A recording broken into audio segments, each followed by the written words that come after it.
Not sure how much I love that music, but that's a different story.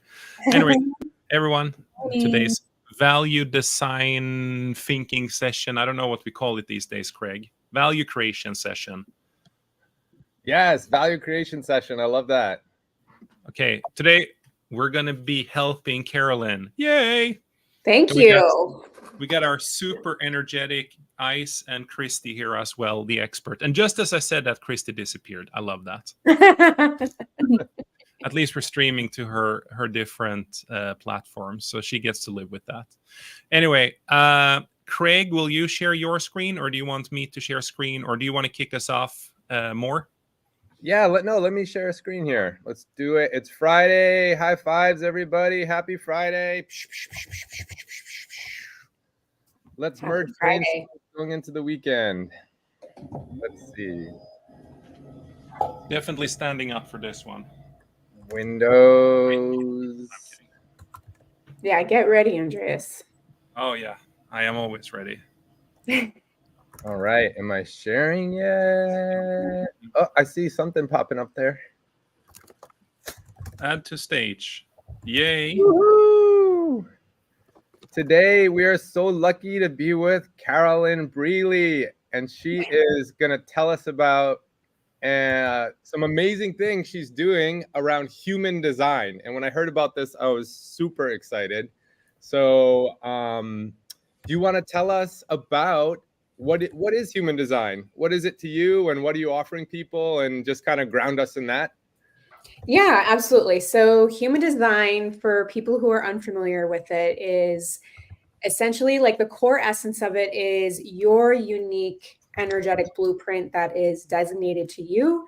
It provides insights on your personality, your behavior, your life purpose. You can think of it as like a personalized guide to understanding yourself and making decisions that align with who you are. It combines several different things like astrology and the chakra system. It's based off your birth date, time, and place, and it creates like a unique chart called a body graph. And this chart reveals your energetic blueprint and how you interact with the world. Oh my God, mind blown. I'm almost like you're talking and I'm seeing bubbles of like science and art and life like intersecting. Yeah, and yeah, so like tell us, like other people jump in, but who are your clients and what does a session look like? So I'd say the majority of my clients currently have been people who are completely new to this, have heard me or other people just, they hear about it just randomly and they're curious. They don't necessarily, they don't really have much experience with it, but they are curious as far as how does it work and implementing into their personal development, their self-growth, their personal relationships, their business, things like that. This is a lot of, since we're all in here, Ice, Andreas, me, and Christy, we're very much immersed in the real estate world and entrepreneurialism in general. So that is like my ecosystem of people that have overlapped with this. And then they're on their own journeys. They're on their own levels of spiritual awakening and understanding the deeper meanings of things and where are we going in life and how does this apply to my real tangible world as far as personal life, relationships, business, and all those facets. That's so cool. So are you finding so I could come to you if I felt stuck in life or business, or I could come to you if I felt like I had too many decisions, I didn't know which direction to go, or I could come to you just like I love the blueprint word, to kind of like create this baseline blueprint. Are all those things right? Or yes, absolutely, I would agree with that. So a lot of people that have spoken with me and done a session with me, they've gone through life having this somewhat of an inner knowing about who they are and what is true, but they're not ready to fully give themselves permission to live in that way, nor do they have the actual language that revolves around that. Sorry. They don't have the language that human design would provide to say, like, yes, this is exactly who you are. This is reaffirming how you've lived your life. This is reaffirming the decisions you've gone through, or maybe lack of. You're living really out of alignment with who you are, and this allows you to get back into it and slowly start to immerse yourself into it. Amazing. So 2 questions. I thank you. That really gives us, and anyone else jump in, but 2 questions we quickly talked about before is, so you're doing one-on-ones now, and in design thinking, we use how might we questions. So how might Karolyn scale her one-on-one into mid-size offerings or other business models that would allow you to grow and touch more people? So how might you scale is one thing we talked about. And then another thing we talked about is how might you share these incredible outcomes that you have for people, share and show. So why don't we start, Andreas, what do you think? How might she start to think about scaling? No, so I think there are 2 things that come, or 3 things actually, that comes to my mind. Number one, this reminds me a little bit of the topic that we had about design thinking, Craig. And like, people don't know what design thinking is, the general population, unless they are really into, and it was ICE who coined this, but unless they're really already into it, they don't know what it is. And for example, it's the same here, and that's why you renamed it to value creation, right?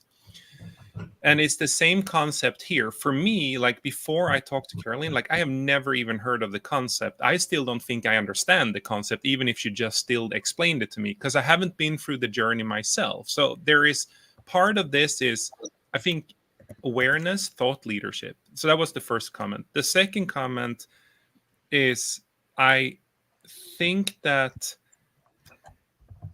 if regardless if it's known or not known, it's always voice of customer. Like, it's always other testimonials, it's other people explaining the journey that is so much more powerful than you telling it yourself. And then the third thing I thought of, which I don't know if she said now, or you said now, Karolyn, or I just heard it before, which is, how do you make it scale up? And the scaling up piece for me is maybe experiment with it. Like, pick 8 people, start recording sessions, just do it, and like, charge for it or not charge for it, it doesn't matter, but do it. If you don't charge for it, like, everything is content, right? And ICE would, like, I told you that, like, no shit. But anyway, so it's like, everything is content, but then do it just to produce the content and the experience of what it is from a group setting, put that out there, and then from that, people will be better understand not only what it is, but also the value it creates even for the group session. Because if you record 101s and you put that out there, people will not be able to relate to that. And now you're just selling sort of the scale problem. You're just amplifying your own scale problem instead of amplifying the, what's it called? Laser coaching, it would be called in another way, like 8 people or something, or 5 to 8. I don't know. Those are just some random thoughts that came to my head as we were talking. That was a whole long monologue. Sorry. No, that was awesome. So we just heard Andreas said, like, I have a similar challenge with design thinking. Like, what is this? How do you educate people? How do you get people to understand what it is? So then they could say, yes, I need that from Karolyn. I want to do that with Karolyn. And then ICE, when it comes to social media and knowing what Karolyn does, what are some, just brainstorming, spitballing, what are some things she might experiment with on social media? What are you feeling? Good question. I think Karolyn could experiment using different media types, like more digital marketing videos that are like 3 to 5 seconds long, to expand her reach faster. And this is specifically on Instagram. And then maybe have a post that encourages engagement and have people ask questions around human design. And then you would reply with video to each comment to explain what human design is. And if you are like focused on the aesthetic and how it matches with your feed, then just put an aesthetic picture cover to match your feed, but then have the video be very raw and like just answering the question. Okay, so you're saying, if I'm hearing this correctly, like the digital marketing, like the very short clips of 3 tips on X, Y, and Z. Is that what you're saying? And then you do like the caption down below type of, okay, got it. And then for the other material of answering questions, like that would just be in a reel format or in a live or? In the reel format. Both are in reel formats because reels are what expand your reach the most versus a post. Okay. And then as you gain more traction and following, then having those carousel posts where it's like 3 tips on whatever, and you want to do those go on the explore page as well. So just start with reels. Just start with reels, and then do digital marketing reels, and then do answering questions on your reels. Got it. Mm-hmm. I think I'm already like putting my toe in the water with that. I need to ramp up and be more visible, lots and lots more content.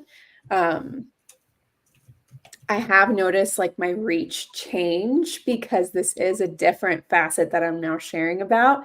So I think that's normal. Mm-hmm.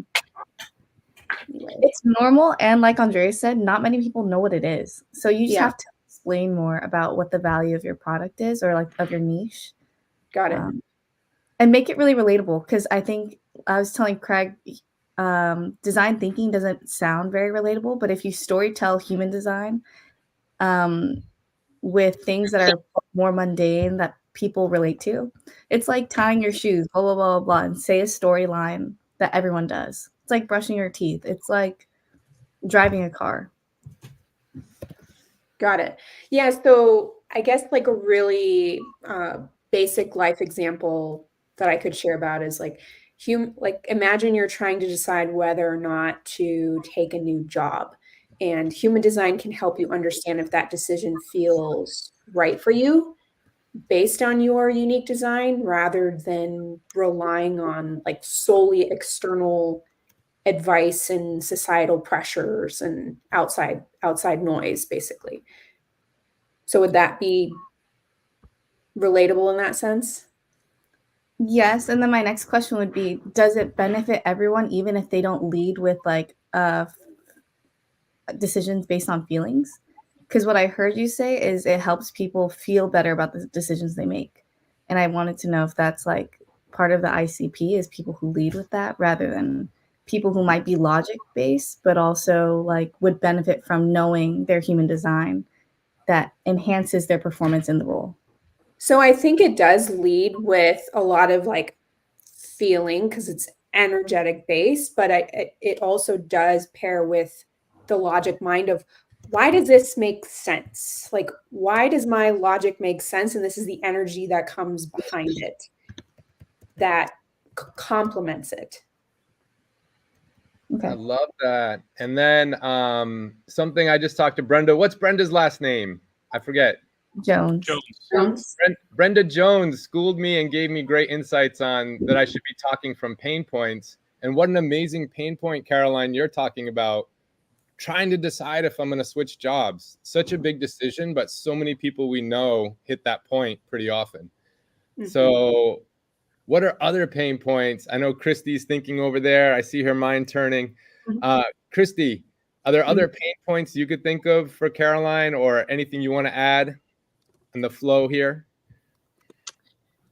I can think of some, but I think too, it depends on who you're choosing at this point to focus on for this type of a service, right? Because like the pain points are going to differ a lot. Because the first thing that comes to mind is if you're targeting the people who already are following you, you have I know you, so I know that you have a lot of people that are in the real estate investing community, right?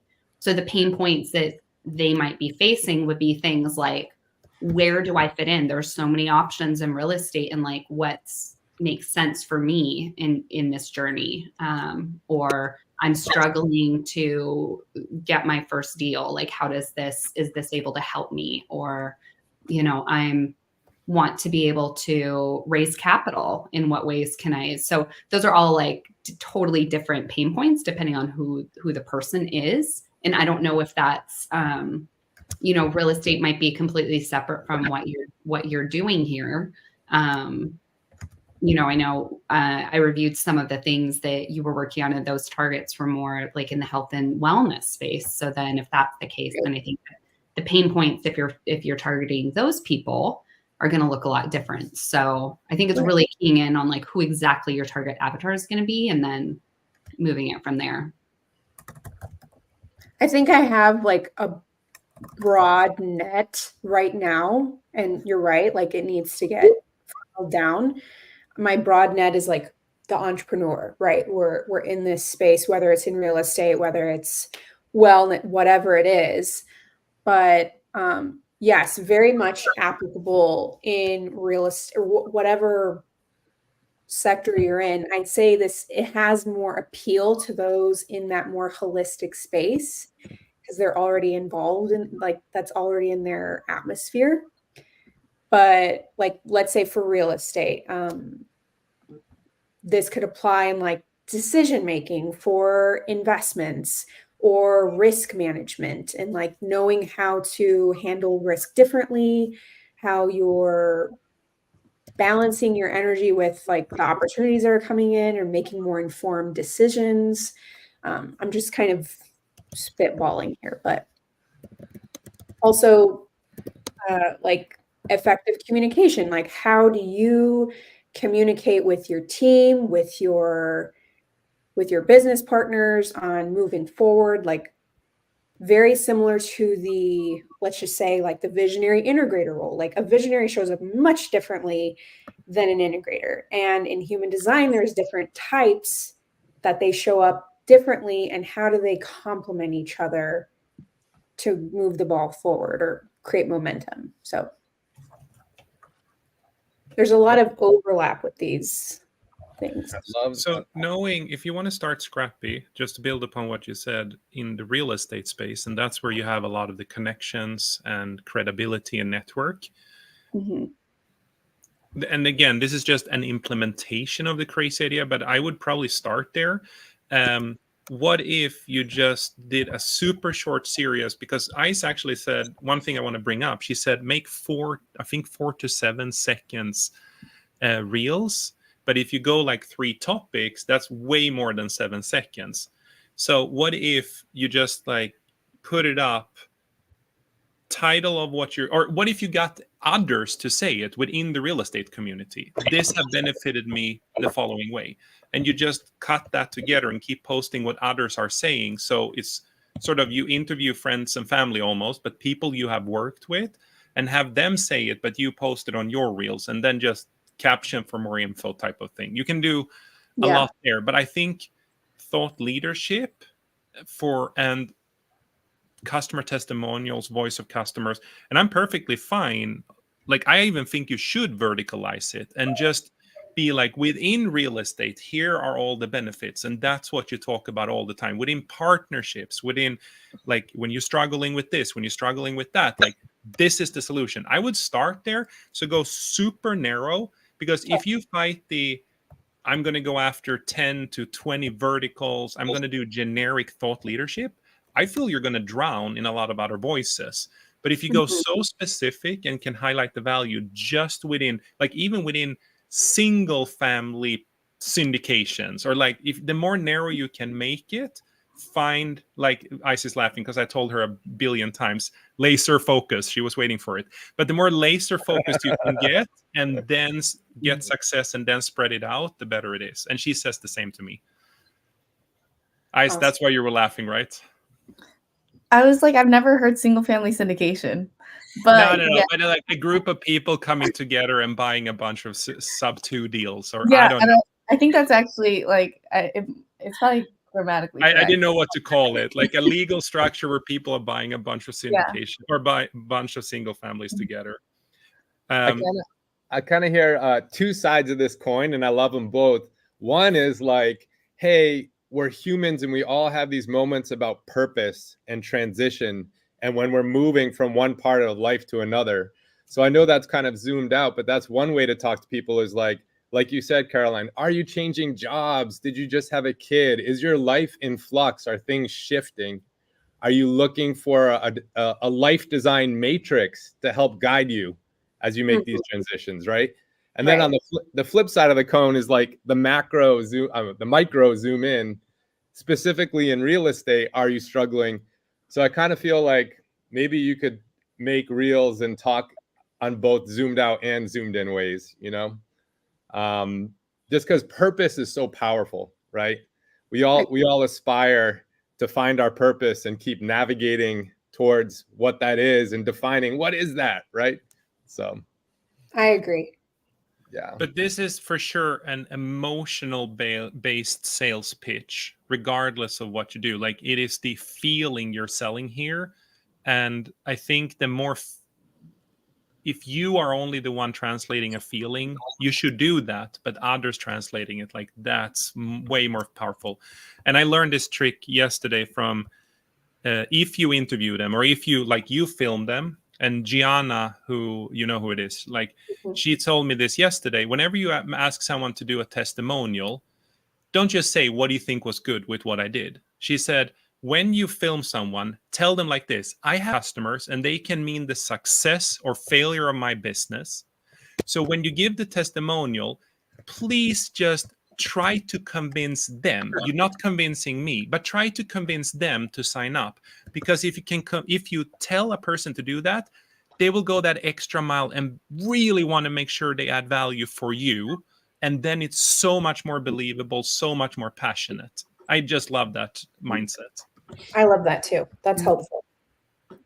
That's helpful because I have been talking to the people that book with me, and like at the end, like their call to action and everything, but also asking them, okay, what were your takeaways? Write me a testimonial, those types of things. But this is way more specific and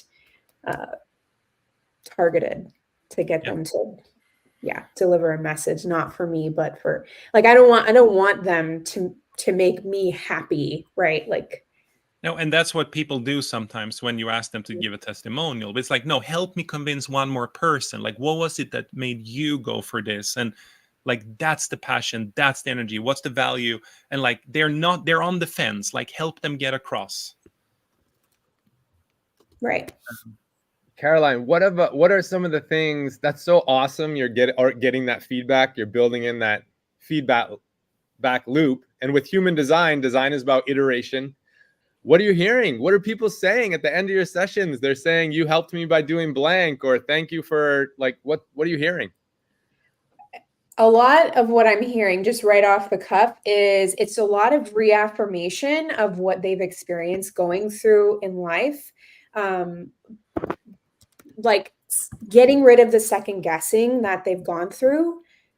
It's just reaffirming that what their experience and life path has actually been true to themselves. And even on the flip side of that it has not in some way. And this has provided a level of clarity to now have more awareness on how do I move forward in my environment and relationships, and how do I show up as my own true self. And a big struggle I see is people give out their energy just because they feel like they're, they have to please other people. They have to show up for other people, and they expend all of their energy for the others. I mean, rightfully so. If you're, you're in a family or married, whatever, like that's just normal. But also, if you're not understanding and aware of how you are expending and conserving your energy according to you, according to who you are, you're not going to be able to deliver the best optimal results, not only for yourself, but for the people in your life. So this is just providing more self-awareness and clarity around that. Can I add something really quick before I forget? Yeah, do it.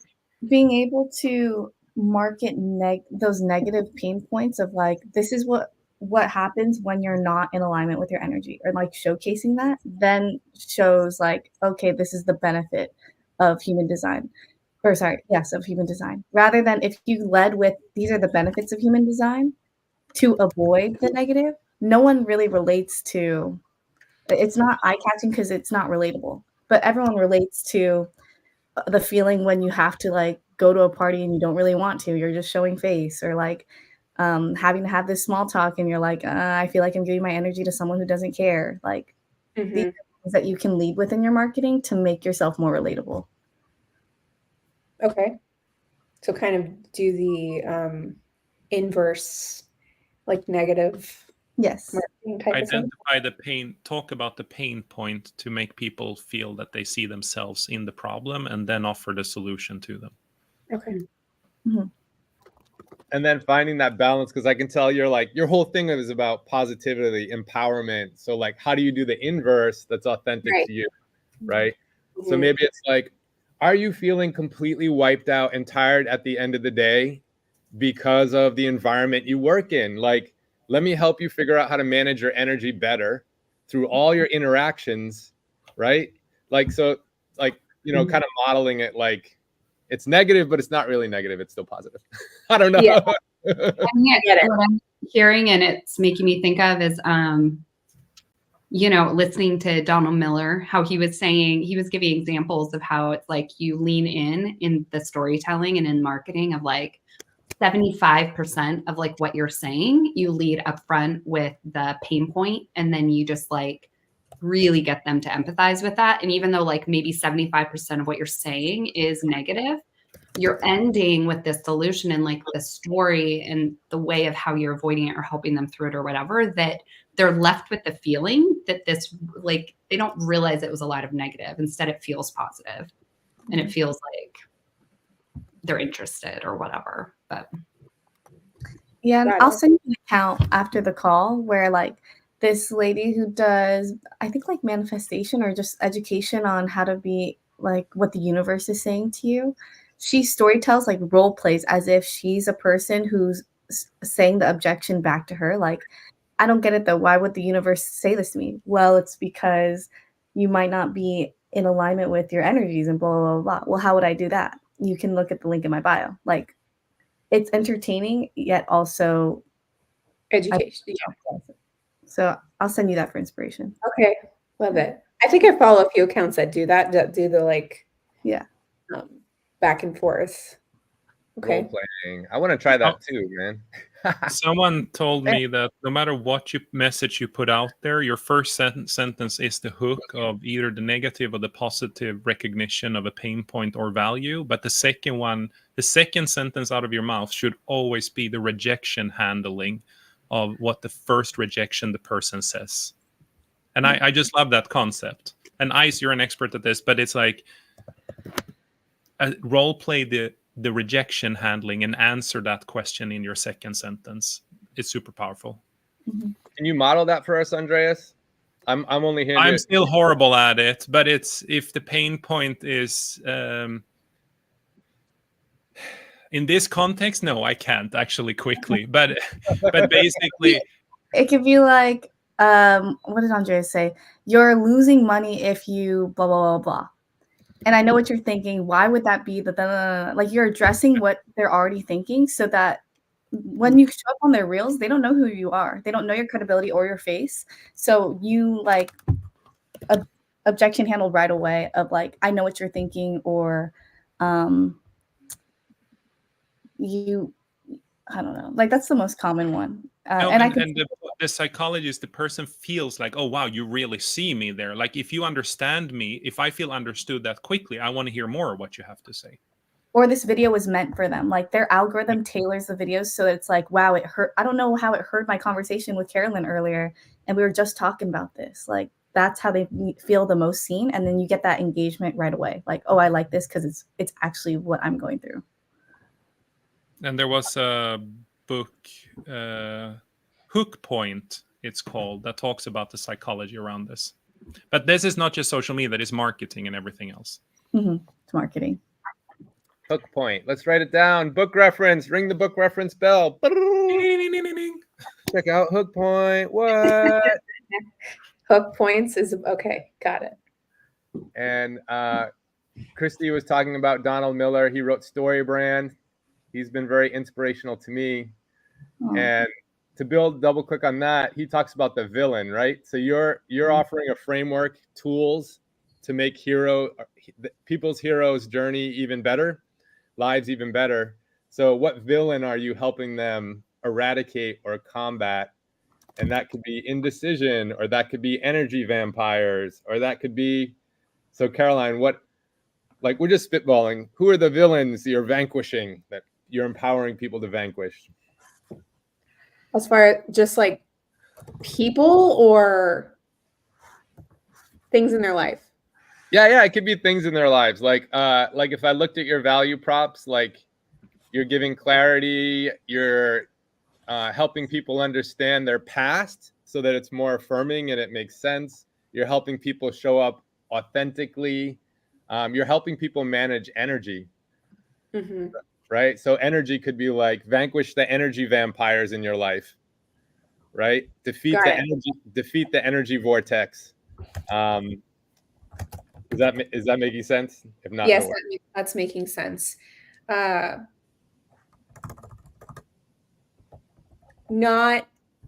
what do I want to say? Not thinking you have to keep up with the rest of the pack, or you feel like you're under pressure because you have to perform at a certain level. But really, you have your own level that you perform at. And this is why, this is the value you bring through that. This is I'm basing this off of my own personal experience in my life through human design and everything, because I've moved through life thinking I was the slow one, the late bloomer, the one that's never picking a direction, all of these things.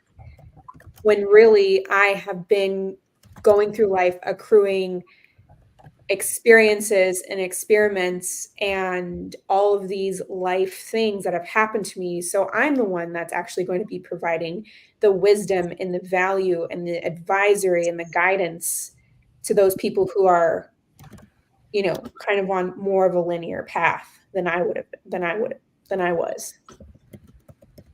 Karolyn, it sounds like maybe the villains that you're describing, that I'm hearing at least with that example, is the expectations or the judgments of people around you.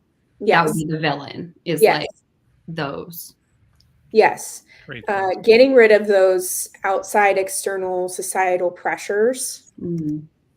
And maybe not even getting rid of them, but understanding the awareness between you and them and how to create that boundary of, this is how I show up authentically. And even though I'm being faced with these pressures around me, this is how I go through life handling them in a more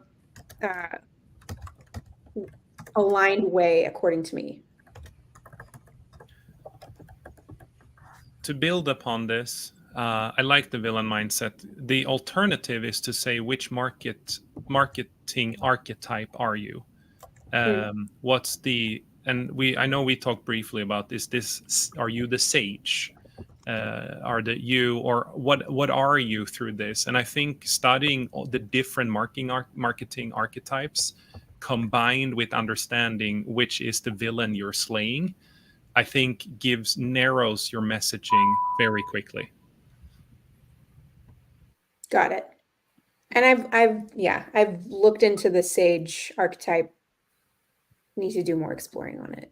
And there are several others you should look at, but I think you're sort of in that category, or the nearby marketing archetypes.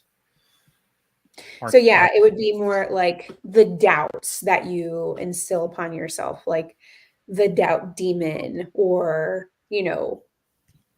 thinking you missed out on a chance, or gosh, what else? I love that. The doubt demon. Awesome.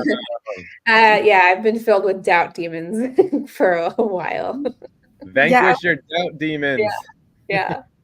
I would say that's something I would really value, because I'm in a stage in my life where I'm trying to learn to trust myself more. And I think people are very quick to discredit themselves or like question the validity of their feelings or their thought.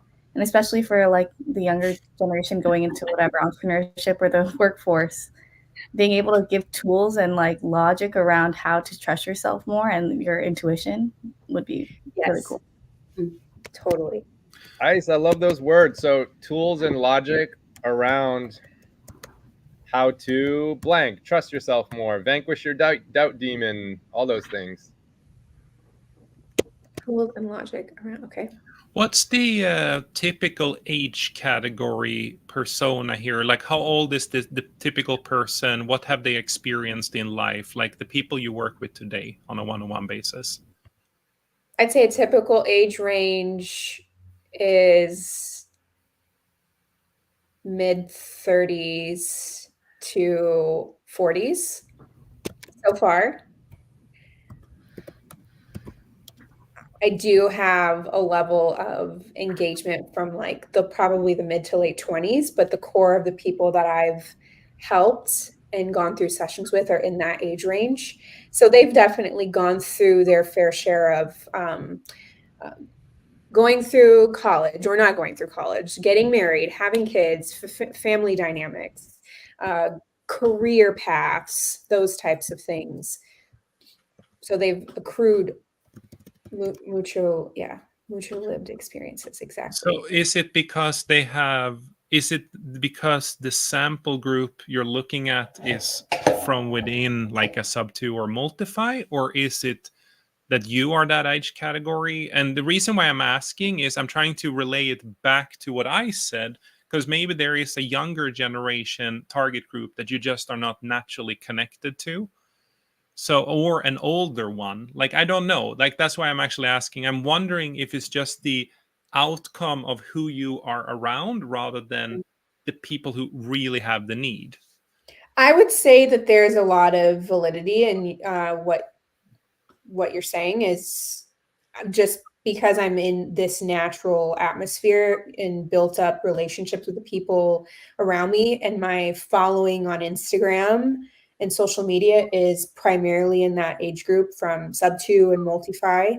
But I do think, I know that there is a lot of value to be lended to an ice, who she just explained she's going through this like period of growth and challenge and overcoming these doubts.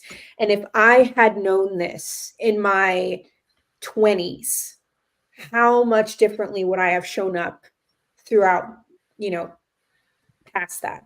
Yeah, and that's why I'm asking it, because I think there is, the earlier you get this, the more valuable it is. But the downside is that age category also have less money to spend on it. So it's like you have to find the balance between people who will get massive value and good enough value. Sure, I'm not undermining and saying you get more value later, but technically if you learn these skills earlier, you technically have more value because of the compound nature of time and value created along the way. So I think there is some experimenting here you should do, and maybe you should try to like challenge ICE and say, hey ICE, go find 5 other people and let's run an experiment with you guys just to see what the outcome can be, and then pick someone else who's 10 years older and pick someone else who's 10 years older from that, and do like a couple of different experiments and try it out just to see, and then ask them like, what price would you put on this? Because, or is it like, how can we do, like, what do you value from the group session, or does it generate an interest for a one-on-one or not? It's like how you will use the group versus the more premium brand of the one-on-one.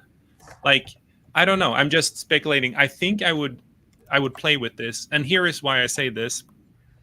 Recently because of ICE and others asking me, what are the phases in your life where you saw the most transformational change in yourself? That's kind of what you're asking, ICE, but in a longer form. And I outlined them the other day, but it's like basically the first time your heart is broken. The second time is sort of when you are approaching and you're about to have kids and you live for someone else first, not yourself first. when you broken up marriage, or when you are experiencing death of your parents, and like these events in your life, the more you have taught them about what you can share and train them for these events, the more valuable they will see what you're providing is, because it gives them an ability to cope through these like massive transformational life events. So that's why I think your 30 to 40 is also a good category, because that's when people have had kids, they lose themselves. It's what, I don't know who talked, was it you, Chris, that talked about I just went live with Rosie on that. Yeah, the flamingo losing its color. Like, that's why I think it resonates there, but it's probably one phase earlier in life where people are trying to find themselves, where you can add tremendous value as well, which is kind of where Ice is at, find herself in the adult life. Yeah, I think that's a really interesting point that Andreas is bringing up, is like going beyond even just the pain points and the transformation of the now, but tying into those life experiences and like showing how this can be a powerful tool that they are going to need at some point. Like, they're going to go through some of those hardest moments, and like you need in those moments more than, you know, it's like as many tools as you can have, right, to like navigate that, because it's hard. And those are incredibly like energy charged moments of your life, specifically like the kinds of ones that he spoke about, right? Like so many emotions, so those might be really great examples of like pulling in and kind of talking about and how this can play into. So if they can start to understand what their particular archetype is, and then how to use it and start learning those skills, then when they go through those transformative experiences, now they've got this powerful tool that's going to help them navigate it so much better. So I really like that. Yeah, and I even like Ice, as Ice is on the call, my brain goes like, you're about to have your first child, and then like boom, boom, boom. Here is why you need to have a conversation with me now, not later. I know Ice would never say that, but I'm messing with you. But what I'm trying to say is, yes, Christy, like it's a preparation to what part of what you're doing is helping build resilience. I just use it in different terms, but it's like, and also that's the negative mind of it, that getting to resilience in what you help people with, if I understand it correctly, where they manage their energy level, they're managing their resilience. But the flip side of that is like, how do I amplify it? How do I feel even better? Not when I'm even in a pain situation, but like, it's the celebrating the win, or how do I maximize my energy in good times as well, so I'm not just on to the next one. Because so many people, especially in the entrepreneur space, they are not allowing themselves to feel happy along the way, and if they're not, then they're just on to the next and the next and the next. What then ends up happening over time is they leave everyone else behind that is helping them to get there, and all of a sudden their self-worth is down the drain because they actually never internalize their wins. I don't know if this overlap with what you're doing, but that's just the phases I see people go through. It does. It definitely does. As you're talking, I'm thinking about the sessions that I'm going through and my structure of how I go through them, and whether or not it's fully serving them, or is it merely more of an inundation of information versus like tactical things to apply. So I want to go through that quickly of how I move through a session, and I get their information. They book with me on Calendly. I have their what we call a body graph in human design. It's a layout of your energetic blueprint, and 99% of the people, they're new to it and they have no idea what they're looking at, and it's very like, what the hell? So for me, I say I want to go over the core foundations of what your graph is. I'm not going to go over every single minute thing, because these are the main takeaways that you need to take from this session. So I will go out and explain what these particular things in your chart mean, and why they're important to you. And I'm curious in my brain, I know you're not like in a session with me, but am I providing too much explanation to what this graph means versus actually what am I extracting from this, and how do you apply it in your life? I am going over how you can apply it in your life, so I'm weaving it in, but I'm wondering if I'm spending too much time on just like the logistics of what this looks like. Okay. Can I jump in for a sec? Yes. Okay. So what if, I didn't want to forget that, I was like, so what if as part of your intake process, you didn't, like they couldn't book immediately with you. Like they take the test and then you nurture before they ever get to you. So what if you created a series of videos that are, one, informative in general, maybe one is like just talking about the layout of the body so they understand what they're looking at, whatever you're typically educating them on. Mm-hmm. Two, maybe you go a step further and then you also have one for the type that they got and how that now applies to the body. Like, oh, you're a projector, so here's what this means. Give them the general idea, right? Then in their session, then now they have that foundation. When they come to you now in the session, you can, dig into the questions a little bit more, or have something that's more of a guide in terms of like, what does this mean for them specifically, and how do they now use it to navigate forward? I like it. Okay. Awesome. Look at the value being created. Woo! Amazing. This reminds me a little bit of Sadhguru has a book called Inner Engineering. So when you deal with this energetic space, when you deal with this stuff that some people might be like, hey, that's hippie stuff, right? The way you talk about it really matters. Mm-hmm. So what he did is, he flipped the spiritual work and said, it's engineering. It's inner engineering. And Karolyn, what I feel like you're doing, but correct it if it's wrong, is you're saying, hey, the wisdom is inside of you, but the doubting demon and all these other factors in your life have made it so your wisdom is cloudy. Your inner wisdom is cloudy. So I'm going to help you connect the dots, revisit the past, bring it into the present, and help you, give you tools for the future, right? But all based off of your own inner wisdom. Is that right or not right? No, that's pretty spot on. Yeah. Awesome. Mm-hmm. So I guess it's like, how might you talk about that in ways that appeal to the most practical person and the most hippy-dippy spiritual person, right? Because I think your work will help that whole spectrum, but it's just how do you talk about it, right? Yeah. Can I give a couple of examples of that's kind of sparking? Like, so for me, I tend to be a little bit more on the like practical and logical and science like side of things. And it's interesting to me because there's things like acupuncture, right? And it has all of this language around it that's very different, where if you don't understand what the practice of acupuncture is actually doing scientifically, it's easy to kind of brush off. It's like, oh, that's kind of woo-woo. It's whether you believe it or not, right? Like, oh, I'm putting some needles in, and is it doing anything? It's moving, and it's tapping into meridians of energy and all of these things, we're not familiar with those concepts. If you're not familiar with the concepts, you might disregard it.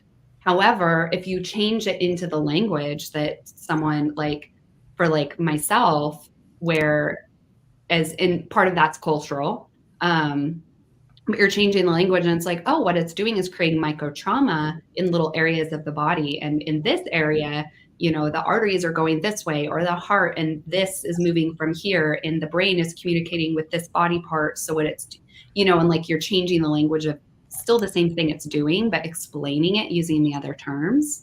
Then all of a sudden, someone who's like, that's woo-woo or like nonsense, they're like, oh, that 100% makes sense, right? It's the same thing, but it's two different ways of talking about it. And another example is I was just listening to, there's this neuroscientist that was leading a mindset session earlier this week, and he was talking about visualization. And he was saying, you know, that's something powerful that in the personal development space, people say, oh, really, you should visualize your future and do all of these things. And it's easy to kind of think like, why does it really matter, right? But what he was saying is that we have an entire lobe in our brain that's dedicated to vision. Like no other sense has this, right? And your brain doesn't know the difference between literally seeing something, because when you're looking at the world, it's light and it's information coming in, but it's your brain processing it, right? And it's processing in that place. So it doesn't know the difference between visually seeing something or picturing it in your mind. So he was saying that's where the power of visualization is, because in time, if you're doing that, you're basically tricking your brain where it doesn't know which is the reality or what is reality. So you've created your reality. So it kind of all those practices. So I don't know, I'm kind of rambling there, but no, it's true, Christy. No, not at all. It's been proven in science over and over again that that's the case. And confirmational bias that you often get through social media and other things, you can actually reprogram your negative thoughts by visualizing the positive outcomes instead, especially in the morning. So, and that has been proven over and over again. Mel Robbins also talks a lot about this, by the way. And she wouldn't say things that aren't. She's very science focused. I think I've been absorbing and listening to Mel Robbins and I listen to a very specific manifestation podcast, and it's the science-backed information that they have a neuro scientist on there, like talking about this, like what is the actual things that are happening in your body when you're in the process of manifesting or not manifesting. So I think I've already been hearing this and not actually saying, oh, this makes total absolute sense to what I'm now doing. And how do I create that language to apply it here? So yeah, this is helpful. And I can even tell you another stupid. Go ahead, Christy. I was just going to say, I think it depends, though, if you're using that language. It's another thing to think about in terms of who your avatar is here, right? Because that's where your avatar might not need that language. They might identify with just you talking about the energy or talking about thick concepts that are not as like science and concrete. Like it's two different languages for two different people. So I think it's just being brought up as an additional point to consider. And as you're really defining that, like, what does it look like and how do you talk to them? Mm-hmm. Just a super quick tangent, just to how the power of the brain. They tested men's testosterone levels before and after standing in a Superman pose in front of a mirror looking at themselves for 5 minutes. And they had more testosterone after 5 minutes just standing and looking at themselves. So Have you if been that standing with that the whole time? isn't that insane? Mm-hmm. So the brain, I think we don't understand our ability to the brain's impact on the chemical cocktail even in our own bodies. That's amazing. Okay, I love that. So Craig, now you know what you have to do every morning. Well, I already do power posing, and before sessions, before workshops, like it's power posing works. I like That's why I that love one. yoga. I like that one because you're using all your body and you're expanding your reach. I really like that one. No, expanding your reach. Of course you would like that one. I have to wrap up in a few minutes, but you guys can keep going. And the reason is I'm heading to the airport and I haven't started packing yet. Okay. And I've been gone for a week. So once again, Safe travels today. thank you. Yeah. So But I'm not kidding. I haven't started packing.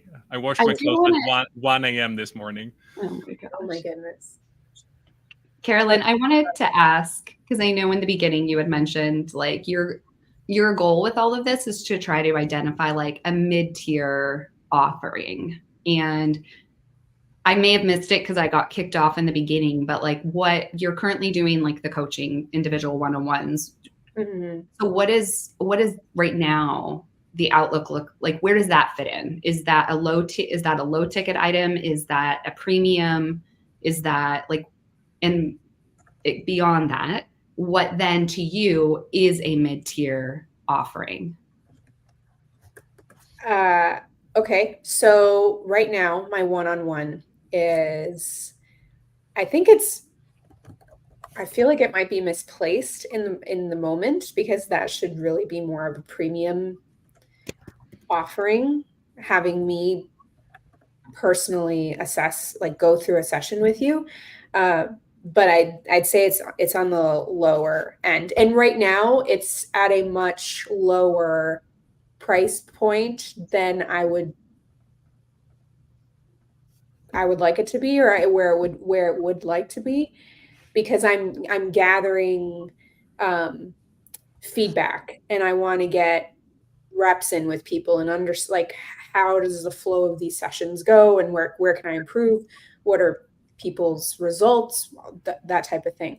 So I didn't want to make it a super high entry point in that respect. As far as a mid-tier, I'm not sure if this needs to be moved to another tier or not, but do I need to create a community, or I'm kind of puzzled on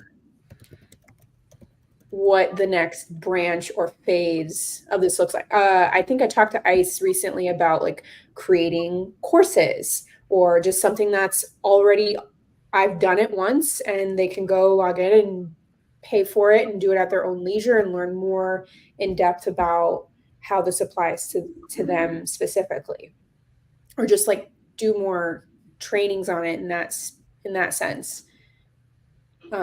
So it's having my face and me in it, just I'm not doing it over and over and over again. It's already auto for them there.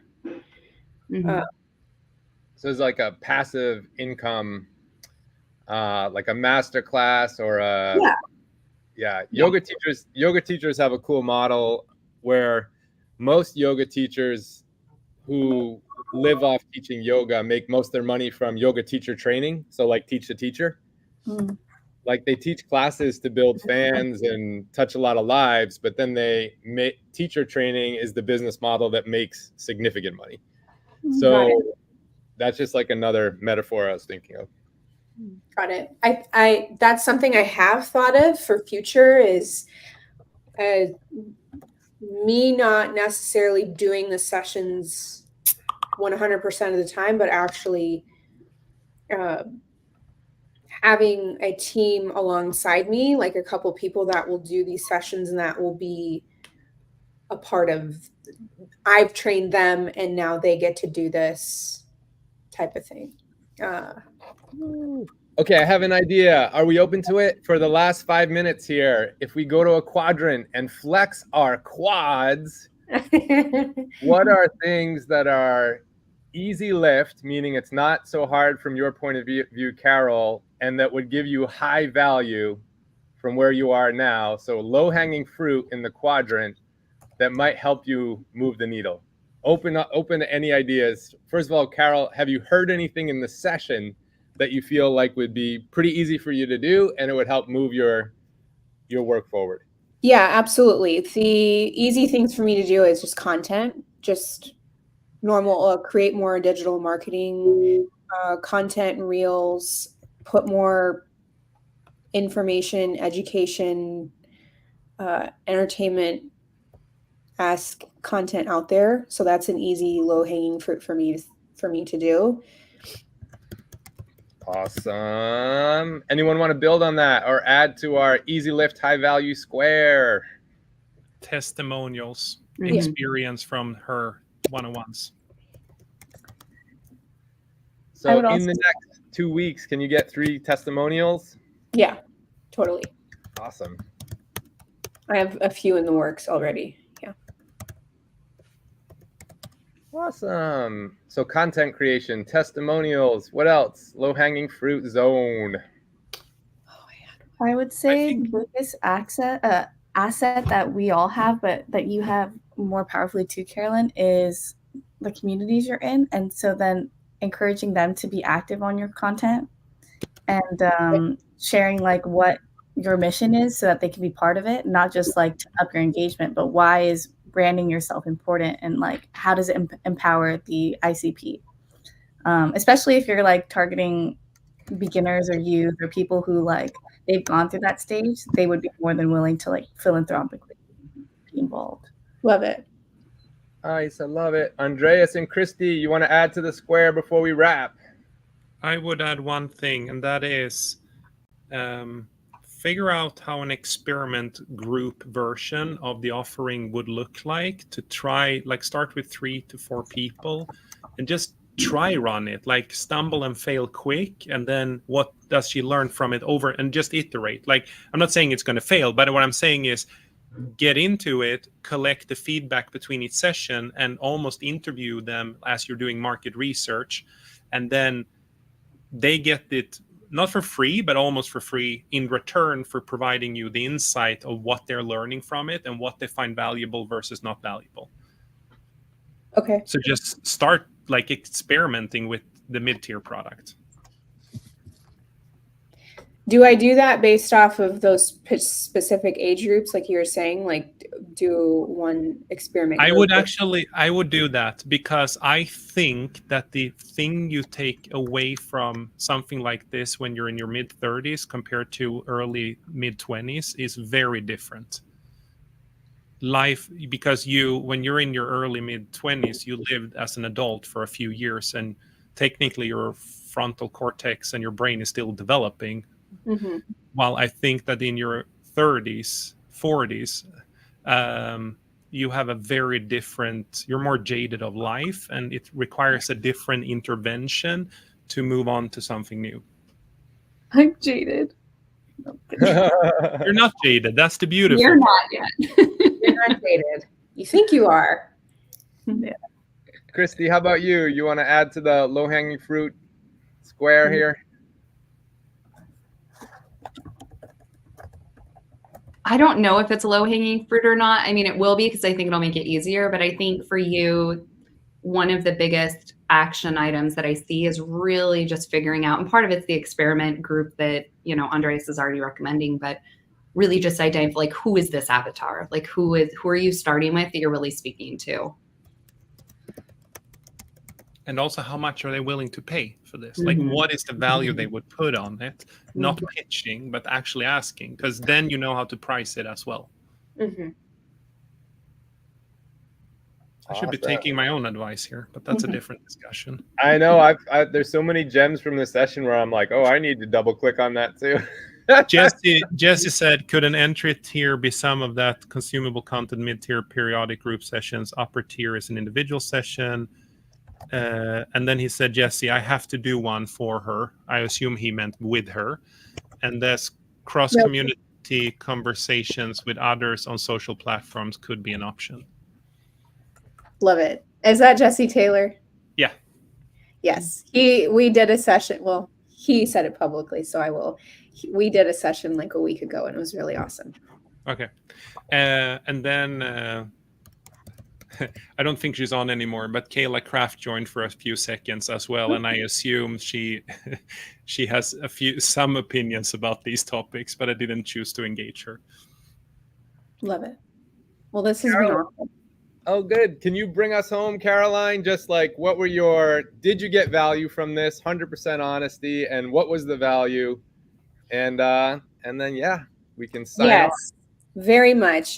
Just the general brainstorming and giving me more points of reference of like this low-hanging fruit. Okay, I need to do more content. I need to double down and figure out this avatar. Do I go towards my immediate ecosphere of people that I'm surrounded with in real estate and funnel and niche down to them and provide a ton of value to them? And one major thing that I loved and that was already circulating in my brain was the language that I'm using around this and how I can tweak it to make it make more sense to my audience and make it more, I don't want to say palatable, but understandable.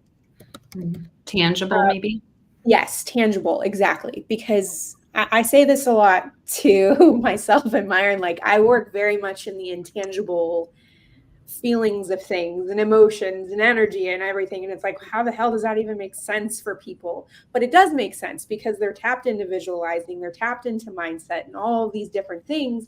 And this is just another facet that they can have in their tool belt to move forward with in life. And how do I create a more fluid language around that to engage them, appeal to them, and have it be more understandable and tangible. So that was the biggest thing for me. And already listening to Mel Robbins and manifestation content. Ice and I were talking when she was here in Dallas, and she's like, you have you been booking sessions with other human design coaches or guides that are already doing something that you like, that you have an affinity to, of how they're doing it? And I said, no, I'm not, but I do follow a lot of people that are doing this. And that's a really great point. Like, I need to pay for their time and see how they break it down, see what they're doing and how do they move in their business. That's a great market research idea. Yeah. So that was great. What else? Yeah. And testimonials is the thing that I'll be getting those in the next few days. So And use the trick that I said. Tell people that convince someone if they're on the fence. Exactly. Love it. Yay! Thank you very much. Maybe an update of your VTO based on this input as well. So keep that up to date all the time, and then send that out to people with clear changes of what you made between iteration 1 and 2 and so on. But keep documenting there, because otherwise you will spread too wide too quickly instead of keeping a narrow focus. Yes. I have one more point for your testimonials, and when people are involved, like sharing how your business has impacted them. I find it valuable hearing, like, this is how it made me feel and how it empowered me to run whatever in my business, or it transformed within my business, because you can't like argue against feelings. So if you were like, oh, you're going to feel this way based on my business, like, you can't say that about them. But someone else can factually say, this is how I felt towards working with Karolyn. And so then that is more factual for me as someone who's either more skeptical or doesn't really understand human design. Like, okay, this is how they felt. I can't argue towards that. And if more people are saying how they felt rather than, oh, you should do this because you will feel this way, like, they can't tell me that, you know? Right. That was I think super directing good the testimonials to say it like that rather than coaching them. I think that's super powerful, what you just said. You can never take away the feeling. Mm-hmm. So if others sell the feeling, like, that is so true. Sell the feeling. Okay. Yay, Christy, any closing thought from you, Christy? Or I don't think so. I mean, I'd be happy offline, Karolyn, to continue to explore like the different options of like just a massive brainstorm in terms of like what are the different monetization or models or things out of this that then you could see what the overarching thing looks like in terms of a low, mid, high kind of a thing. But yeah, I think this is great. This has been really, really great. I appreciate it. Thank you all for your time. high five. See you later. Have a great weekend. Bye. Thank you.